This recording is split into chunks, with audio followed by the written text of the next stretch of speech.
Vou colocar para gravar aqui. Então, bom dia, boa tarde, boa noite. Aqui é o Carlos Monteiro para mais um episódio do E-Commerce Growth Show no Brasil. E hoje eu estou com o Eduardo Ramos, talvez Edu, ele colocou Edu aqui, né, no Zoom, da Toy Mania. Ele é o gerente de e-commerce dessa empresa super interessante. A gente vai estar discutindo o mercado de brinquedos no Brasil, como é que funciona, o que é a Toy Mania, o que o Eduardo vem fazendo, quais as principais tendências que ele vê. Mas antes de mais nada, a gente vai estar falando também sobre a jornada do Eduardo, que eu estava falando para ele antes de começar essa gravação, que é uma carreira muito interessante, uma jornada muito bonita aí. Então, Eduardo, em vez de eu ficar falando um monte de coisa, eu sempre começo meus episódios com a mesma pergunta, o big picture, quem que é o Eduardo e como é que esse camarada simpático foi parar aí no mundo do digital commerce e trabalhar com brinquedos. Você conta um pouquinho para a gente da sua jornada? Claro. Olá aí, é muito prazer estar participando aí com vocês, assim, é uma honra, como a gente já tinha falado anteriormente. Poxa, eu ouvi ali os episódios e são pessoas que eu admiro muito, que me ajudaram muito na minha carreira, na minha construção aí do Eduardo profissional, e é uma honra e uma felicidade aí tá batendo um papo contigo. O Eduardo, cara, no mercado de e-commerce foi aquelas coisas que não foram planejadas, né? De repente, comecei ali na Saraiva.com, Saraiva logo no início da operação, tinha ali menos de um ano e estava expandindo, o mercado crescendo, né? Como cresce até hoje, né? O mercado de e-commerce não parou de crescer, então isso é muito positivo. E comecei na operação, picking, packing, fazendo lá as embalagens de produto, enfim. Fui crescendo, saí da Saraiva, tive uma pequena passagem aí pela Prefeitura de São Paulo, depois reiniciei a minha carreira no Submarino, onde eu digo que foi a minha primeira escola, assim. Foi um reinício mesmo de carreira, mais uma vez, todos os processos logísticos lá, passando de departamento por departamento, crescendo, Submarino me dando boas e grandes oportunidades. Passei pelo processo de construção de marca B2W, né? Quando a Americanas comprou o Submarino, eu fui um dos selecionados a participar desse projeto de integração das marcas, então foi ali que eu tive uma carga de conhecimento muito grande, muito valiosa até. Dificilmente uma empresa abre suas portas e reúne profissionais de todas as áreas num fórum discutindo melhorias, integração. Afinal, era Submarino, Ingresso.com, Submarino Viagens, aí vinha Shoptime, Americanas.com, empresas totalmente diferentes, né? Culturas diferentes, então nós precisávamos nos posicionar como uma companhia. E esse era o objetivo do projeto, concluindo esse projeto, conheci o Mariano, CEO hoje da Vetex, assim, um cara que me ajudou muito na minha carreira também. Me apresentou um projeto da Marabras. Marabras é um grande varejista de móveis aqui de São Paulo. Implementei o e-commerce. Naquele momento eu vi a oportunidade de colocar em prática todo aquele conhecimento de B2W, realmente na prática, né? E terminando esse projeto, Mariano me convidou aí sim para ser um funcionário Vetex, participar também dessa família, né? Que o Mariano ele falava muito isso para a gente, né? Que nós éramos uma família, as reuniões eram altamente descontraídas, mas assuntos bem sérios, né? E a Vetex foi a minha segunda escola. Foi ali que eu realmente juntei todos os pontos que eu tinha aprendido e tive uma carga de conhecimento de business mesmo, de negócio, não só de tecnologia. Saindo da Vetex, e aí implementei Breton, Eviva, enfim, e hoje estou na Toymania, que é o mercado, o segmento e a empresa que talvez mais me desafie na minha carreira. Cara, É algo bem interessante. incrível. Antes da gente falar de Toymania, e você até me falou, guarda isso aqui para eu não esquecer, vamos colocar numa caixinha, eu vou anotar, mas você falou que o mercado de brinquedo, se eu ouvi direito, ele é como se fosse um mercado de moda. Você fez uma comparação, uma brincadeira ali no fone, primeira vez que a gente estava falando, só que o target, beleza, você tem as crianças, só que você tem que convencer os pais, a gente já vai falar de brinquedo, tá? Agora eu quero um pouquinho da sua jornada aí, que eu acho que é muito rico, que eu trabalhei com o Mariano também. Admiro demais. O bicho, ele é incrível. Ele é um cara visionário, ele tem argumentos excelentes. O cara é foda. Eu posso falar em português. O cara é muito bom mesmo. Me conta um pouco dessa... Cara, você saiu da Marabras, então ele fez um piloto ali com você. E a Marabras, eu já ouvi falar que eles são, talvez, eu não sei se a palavra certa é retrógrado, né? Teve um outro amigo grande aí, que inclusive já participou desse show, os caras são um pouco mais conservadores, não conservadores com a questão de tecnologia, são gigantes, mas ainda talvez não acreditam muito. Me conta um pouco dessa tua experiência aí para ir para a Vetex. Você falou de ter sido uma escola, mas o que efetivamente... Quais os projetos você tocou na Vetex e o que você aprendeu lá que contribui hoje para o que você faz na Toymania? A Vetex, ela tinha uma área que ela vendia a plataforma e introduzia o conceito de e-commerce nas indústrias, né? Já dando um primeiro passo ali do D2C, enfim, a Vetex, como sempre, muito à frente ali do mercado, né? E o Mariano, ele tinha fechado um contrato global com a L'Oréal, e a ideia era transformar as marcas L'Oréal em e-commerce. Existiam alguns pequenos movimentos, algumas marcas que já pilotavam no e-commerce numa plataforma global, e aí a gente começou a introduzir dentro da L'Oréal esse conceito de e-commerce, né? Então a ideia era colocar o projeto no ar, mas ajudar a empresa a se desenvolver. O que na verdade, tem por trás, né, de colocar um e-commerce no ar? Subir uma loja e a gente já começa a vender? O que eu preciso estruturar na minha empresa? Quais são as áreas que realmente impactam nesse desenvolvimento desse mercado? Enfim, então nós entrávamos na marca, trabalhávamos as pessoas responsáveis pelas marcas e introduzíamos no atendimento, logística, financeiro, enfim. A ideia era deixar o ecossistema vivo, né? E aí passamos por várias marcas dentro da L'Oréal, mas não só Adicus, Loja Tim, que na época a gente vendia serviço também associado ao telefone, enfim.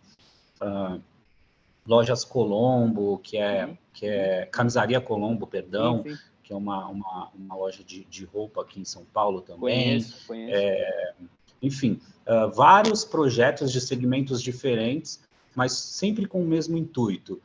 Não é só vender uma plataforma, eu estou colocando uma equipe para te ajudar a transformar o seu negócio e se adaptar a esse conceito de e-commerce, né?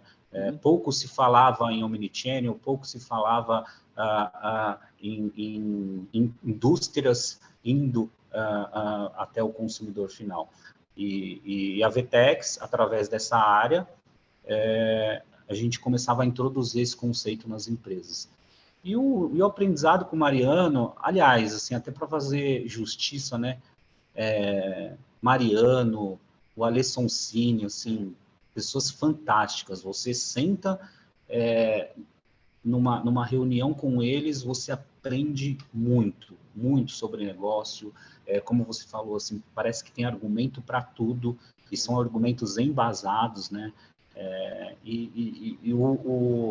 O que mais me chamou a atenção é realmente a cultura Vetex. É a cultura de constante transformação. Eu me lembro até hoje, no dia que eu saí, a Vetex ela tinha ali uma imagem no site com todos os funcionários. Eu dei um print na tela, falei, isso aqui eu vou guardar, porque tô aqui deixando aqui a minha marca nessa empresa. Essa empresa tem marcado a minha vida, e o dia que eu saí, o Mariano falou, olha, falei para ele de tudo que eu tinha aprendido. Ele falou assim, cara, sua função agora é pegar tudo que você conheceu aqui e introduzir nas empresas que você vai passar. Assim você ajuda o mercado a crescer, o mercado crescendo, você cresce e a gente cresce. Então, esse conceito de ecossistema, de pegar empresas e transformar essas empresas, é o que mais me chama a atenção na Vetex. E não só empresas contratadas, né? Não é só lá o contrato, não é só o varejo ou a indústria. É a agência, é o meio de pagamento, é a empresa de logística. Ele traz todo mundo para perto e cresce todo mundo. E o mercado de e-commerce no Brasil é o que é, muito pelo que a Vetex faz pelo mercado brasileiro e hoje, obviamente, mercado mundial, né? E esse é o maior aprendizado que eu trouxe para a minha vida e é o que eu quero continuar passando. Então, todas as empresas que eu passo, eu tento deixar esse legado. Logística, financeiro, atendimento. O e-commerce, ele vive disso, né? Não é só performance, não é só funil, né? Cara, você tá me falando, tá me dando arrepio, porque esse show que a gente está fazendo é fomentando o digital commerce globalmente. E aí, claro que a gente tem os varejistas, mas a gente tem uma série de parceiros, né, que estão envolvidos e estão vendo o show, o negócio está pegando mais robustez, e não tem como você crescer se você não fomenta vamos chamar, a indústria com conhecimento. Então, eu sou muito a favor de você compartilhar o conhecimento a partir dos outros, né, dos experts, você, Mariano, e aí sim a gente cria relacionamento, e aí sim a gente fala de outras coisas. É muito importante isso, cara, e foi exatamente isso que você está falando que a gente fez na Europa. Super legal, isso aí. Eduardo, falando de Toy Mania hoje, então você falou que hoje é a empresa que mais te desafia, mas você está aí há 6 anos, você queima bastante neurônio aí. E quais são os desafios? Quais são os desafios, cara? Compartilha um pouco. Quais são os seus principais desafios hoje na Toy Mania? Assim, a gente já venceu muitos desafios, né? A gente já superou muitos desafios, quebramos aí muitas barreiras, mas hoje, e acredito que o desafio que nunca vai terminar é esse conhecimento do nosso consumidor, que é a criança, né? Para uma empresa que é puramente digital, conhecer o consumidor é um processo muito difícil. E a nossa estratégia, ela é pautada, desenhada e assim, bem acompanhada pelo CRM. Então, tudo é CRM dentro da Toy Mania.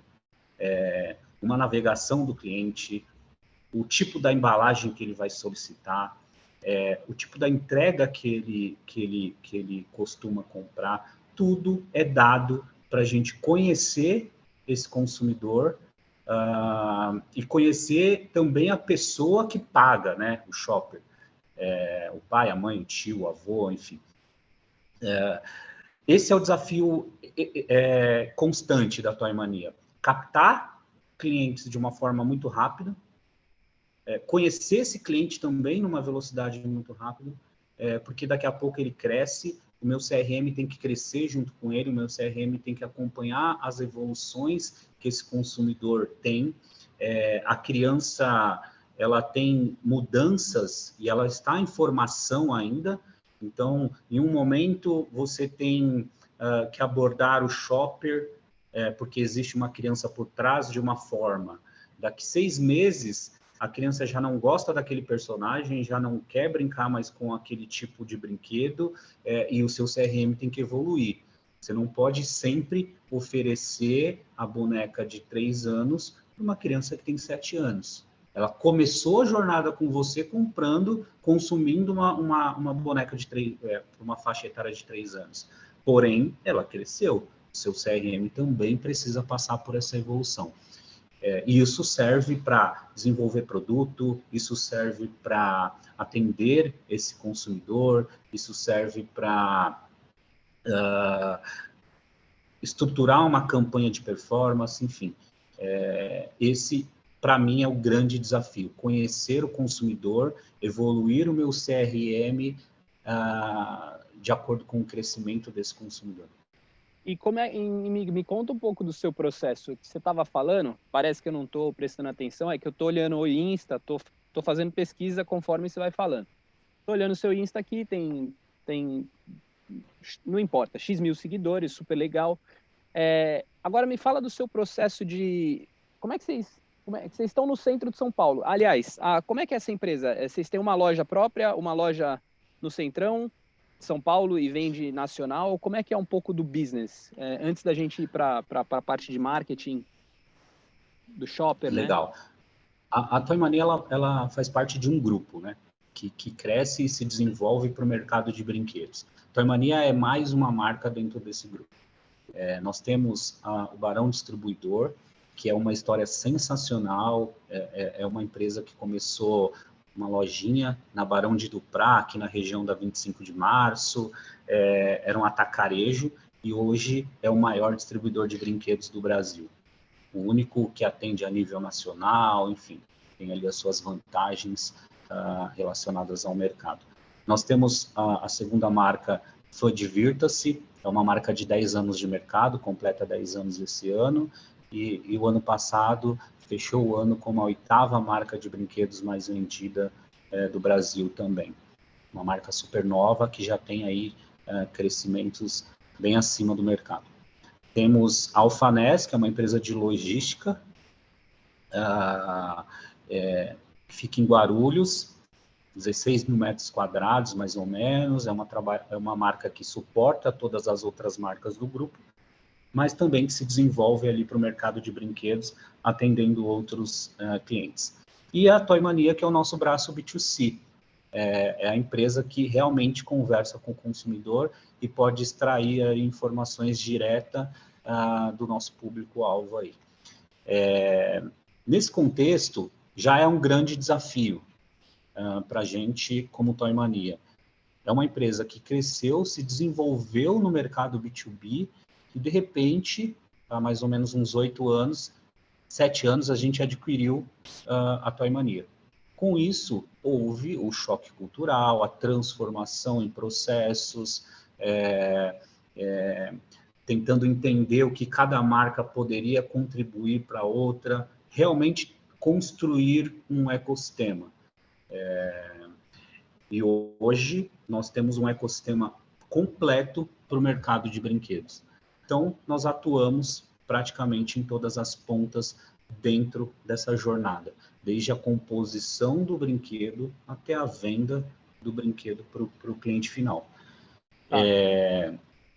Mas você falou B2B, então vocês vendem para outras empresas também, além de ter um braço que vende para o consumidor final, ou não? Perdão. Isso. São 4 empresas, né? Então, a gente tem uma marca própria. Essa marca a gente vende para outras lojas também. Ok, perfeito.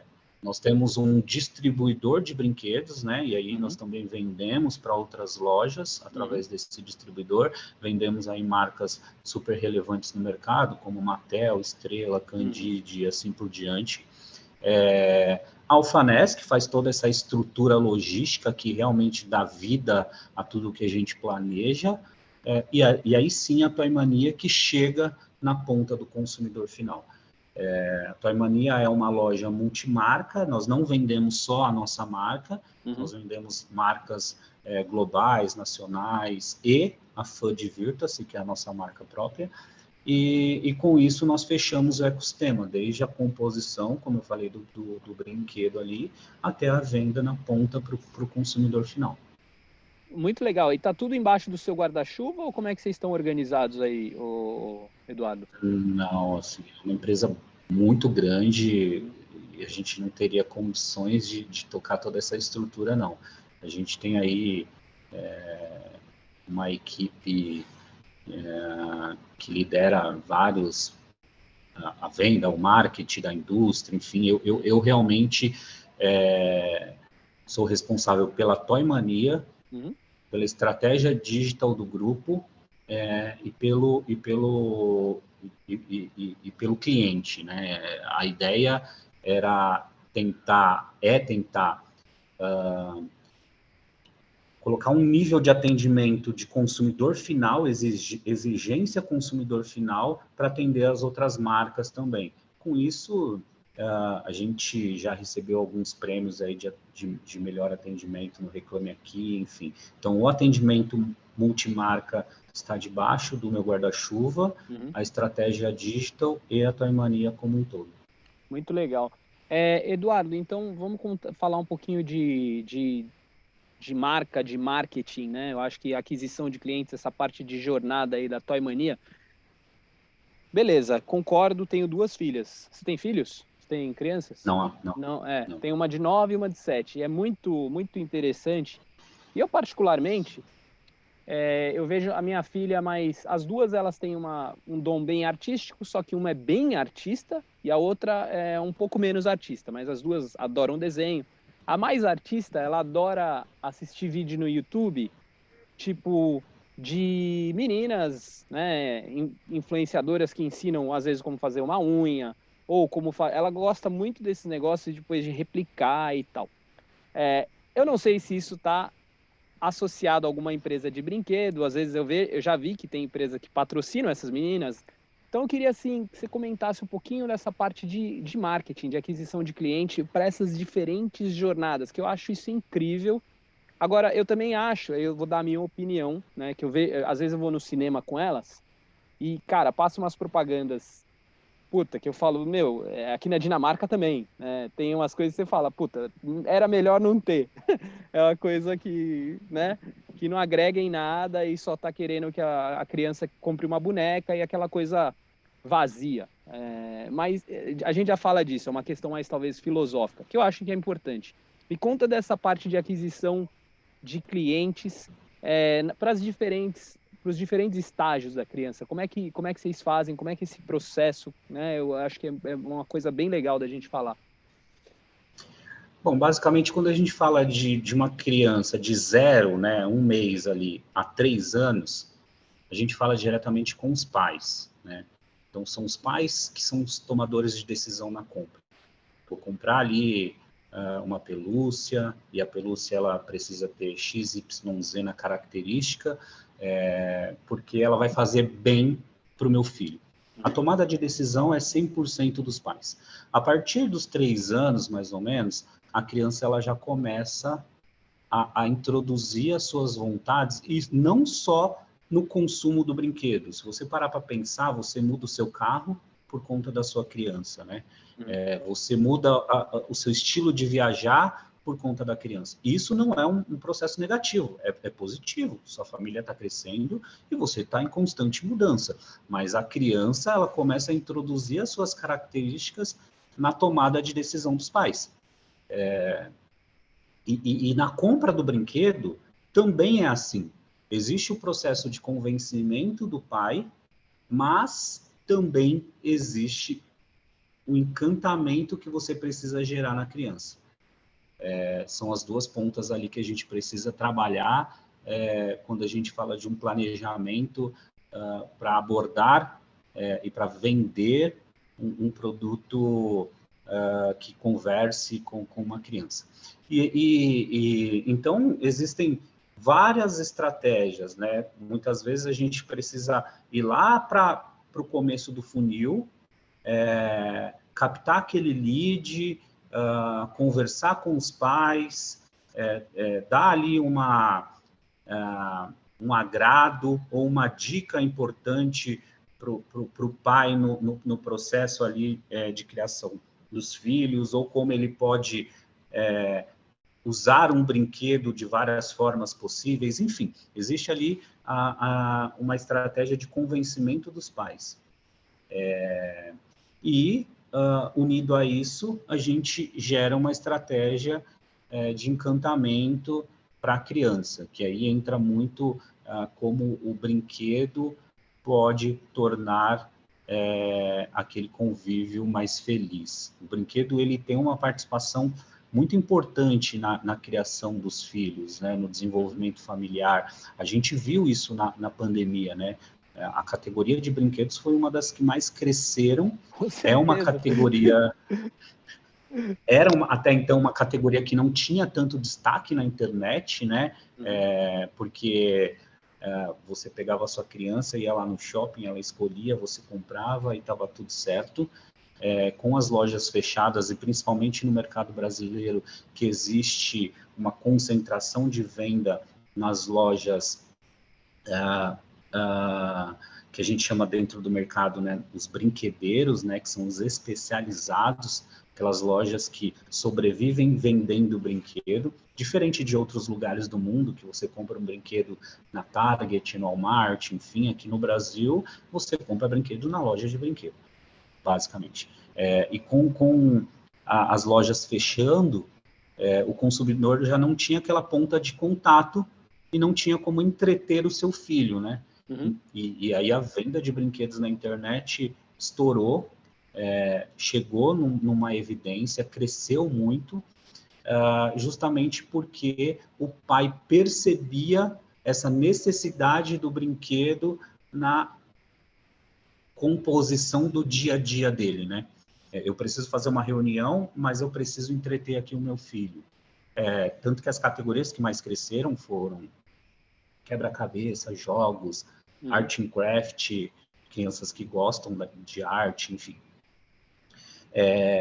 E dentro dessa estratégia, né, como construir uma estratégia de vender, performar ali nesse mercado, desculpa, a gente tem duas grandes situações no ano. Janeiro a setembro é praticamente um ano sem muitos motivos para você vender brinquedo, não tem nenhuma data ali que você entenda que eu vou comprar um brinquedo porque é essa data e eu vou dar para o meu filho. De outubro a dezembro, a gente tem 3 datas fortes: Dia das Crianças, Black Friday e Natal. Então, normalmente, no mercado de brinquedos, é uns 70-30.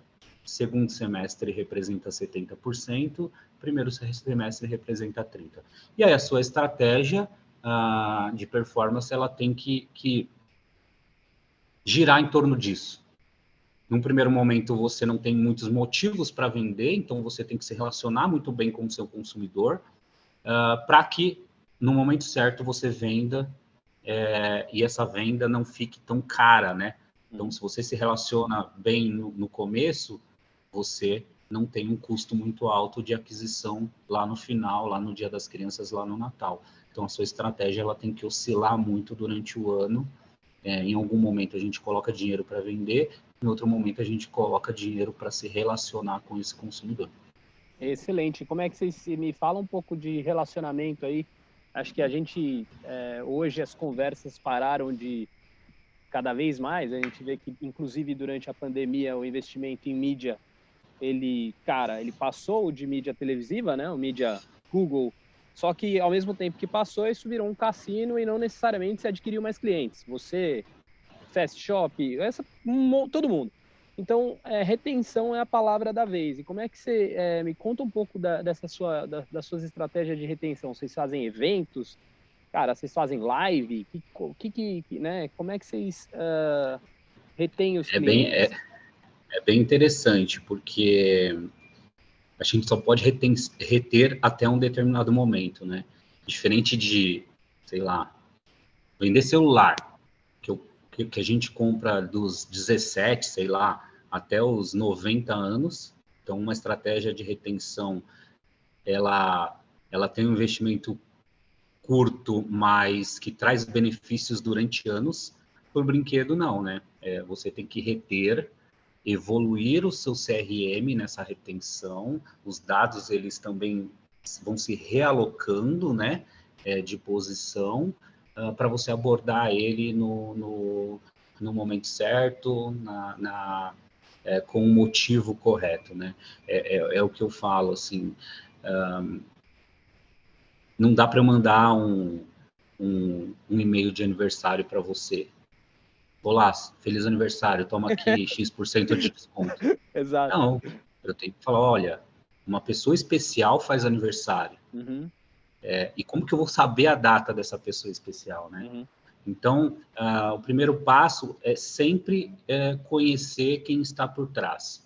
Eu conhecendo quem está por trás, eu consigo criar uma estratégia de retenção, conversando com você no momento correto e indicando o produto correto e o benefício correto para aquele momento.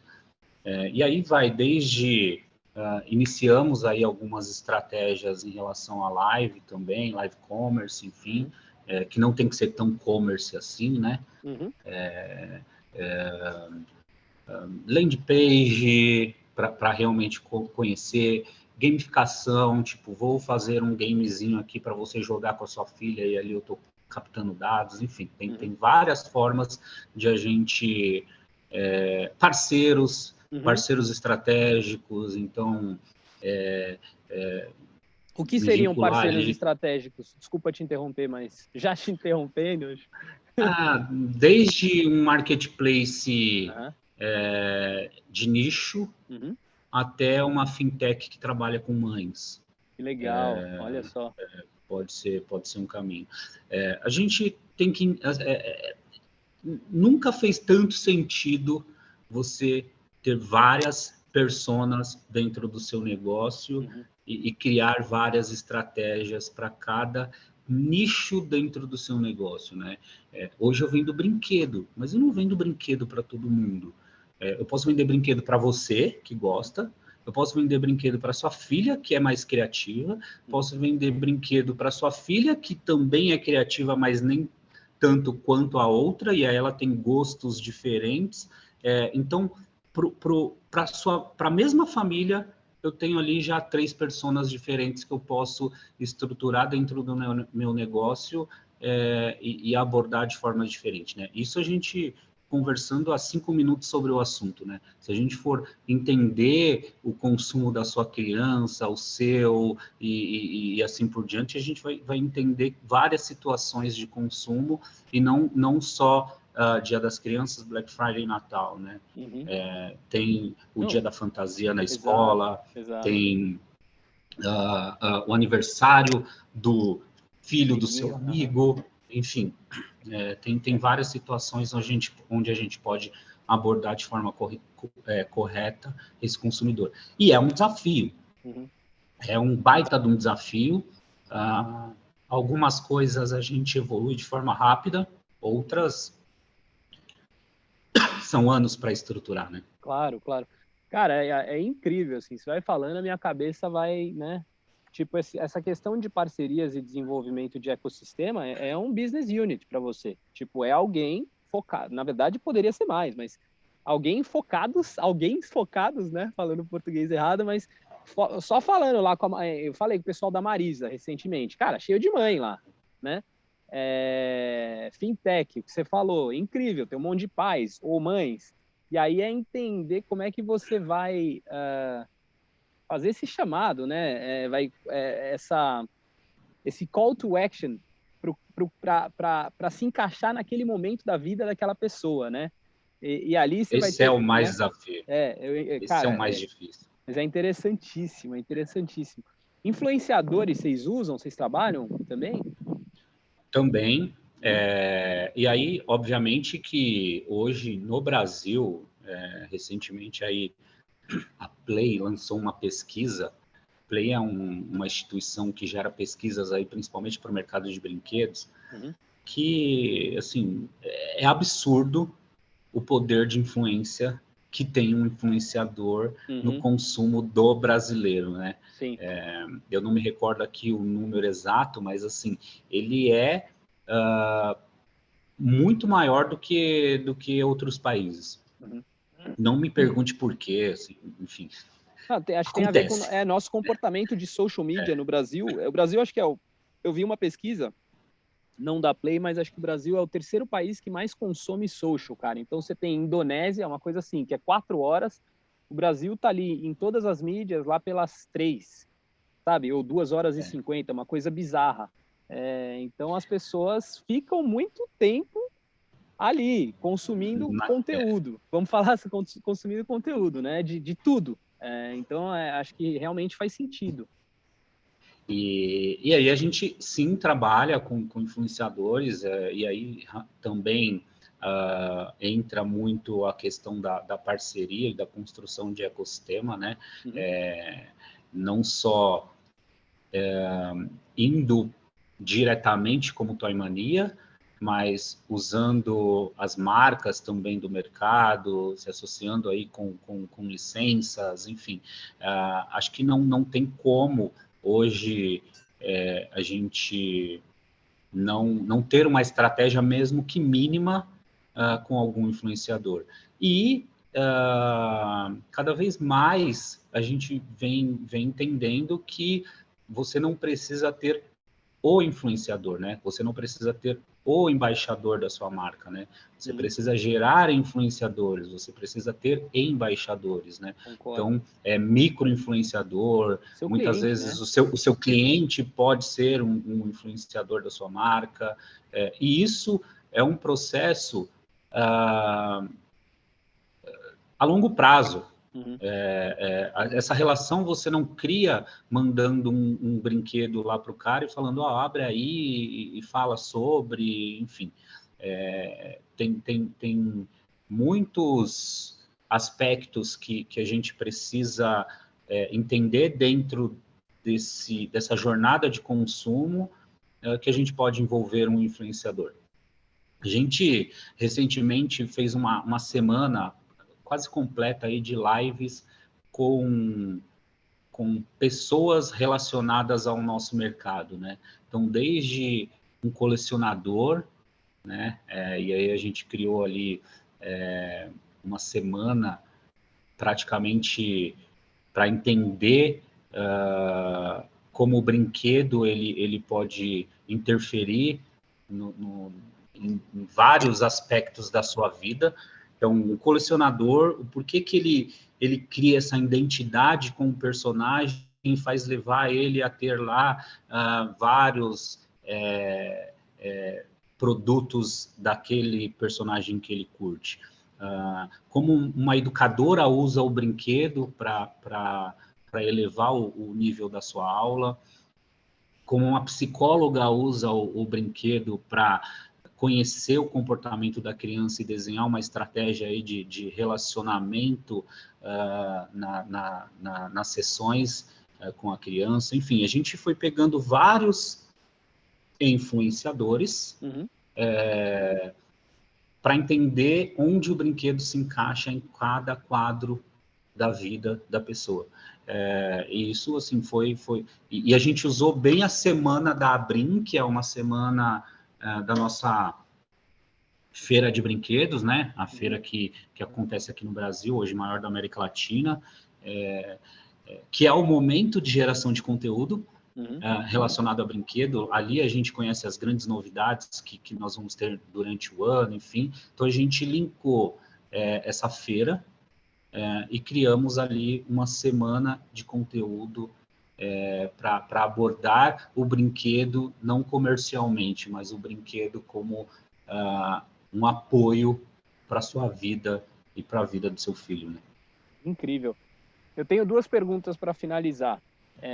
A primeira pergunta é como é que você vê, então, como é que os brinquedos estão evoluindo? Você que teve aí recentemente na Abrim, você vê que deve ter um monte de novidades. E como é que isso está evoluindo? E aí eu queria, momento bola de cristal, como é que você vê o commerce, comércio? E aí quando eu sempre falo commerce, porque cara, tudo tem uma transação, né?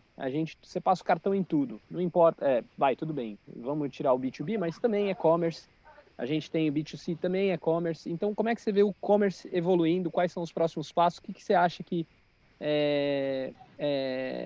vai acontecer e o que é relevante ao seu ver aí para os curto, médio e longo prazo? Bom, a primeira foi depois da pandemia, foi a primeira feira que a gente foi presencial. E, cara, foi muito bom, assim, rever pessoas, conversar sobre estratégias, colocar pessoas de diversas áreas dentro do mercado de brinquedos para falar sobre a evolução do brinquedo foi muito positivo. Sobre o produto em si,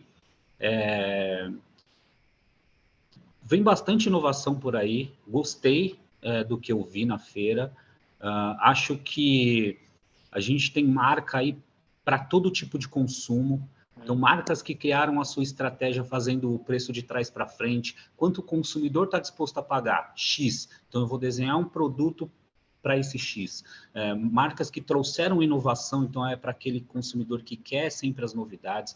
Marcas que se associaram com outras grandes marcas para gerar novos negócios. Enfim, a gente viu um mercado em movimento, e isso é bem importante para a gente. Eu fico muito animado com esse ano, e é um ano que reflete em números, né?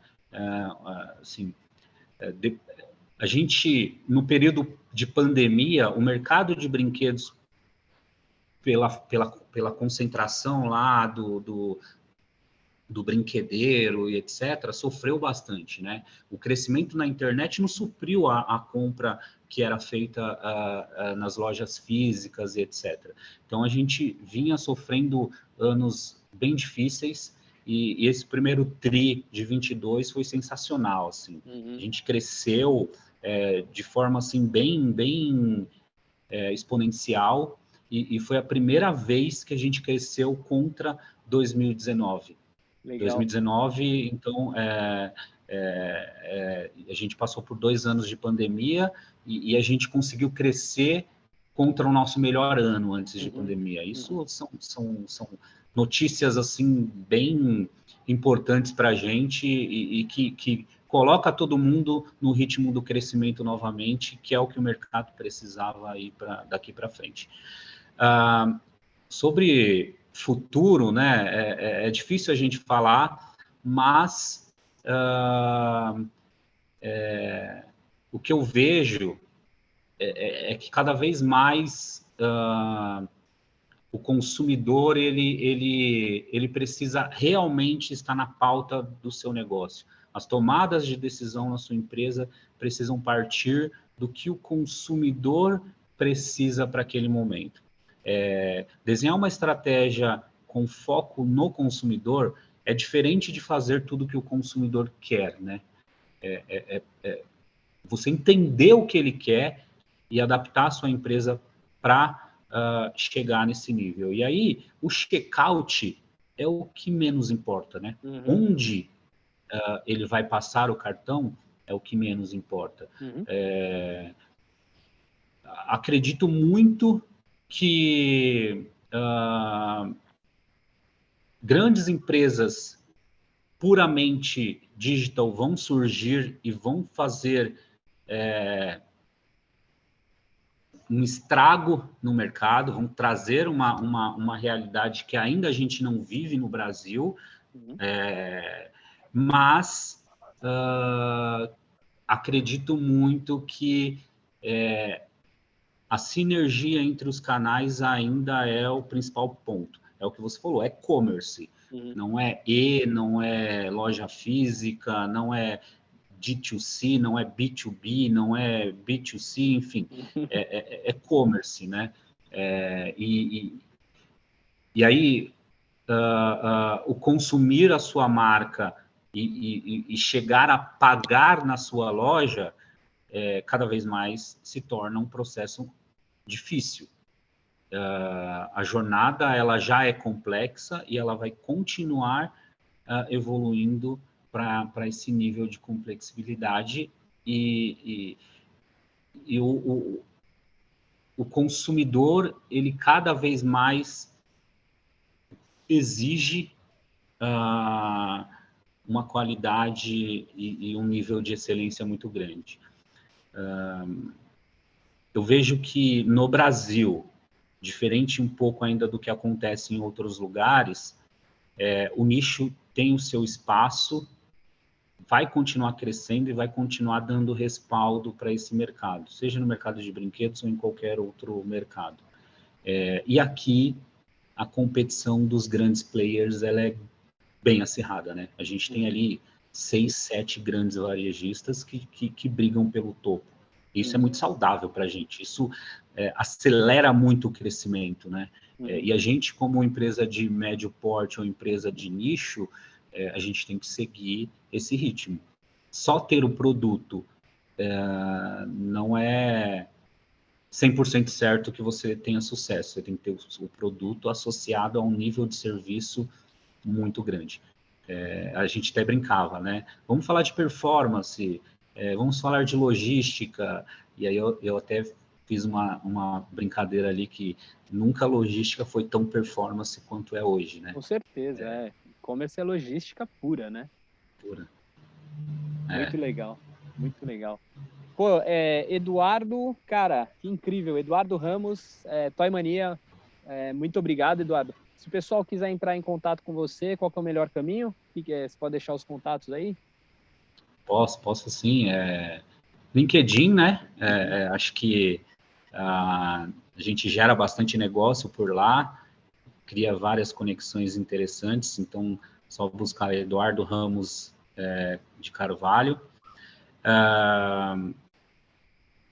E-mail, eduardo.carvalho@toymania.com.br. Pode mandar um e-mail também que a gente cria aí uma conexão super saudável para o nosso mercado. E estou à disposição. Obrigado aí mais uma vez pela parceria, pela participação. Prazer. Foi um prazer. Espero aí ter contribuído e vamos lá. Precisando, estamos aí. Tá ótimo. Obrigado, Eduardo.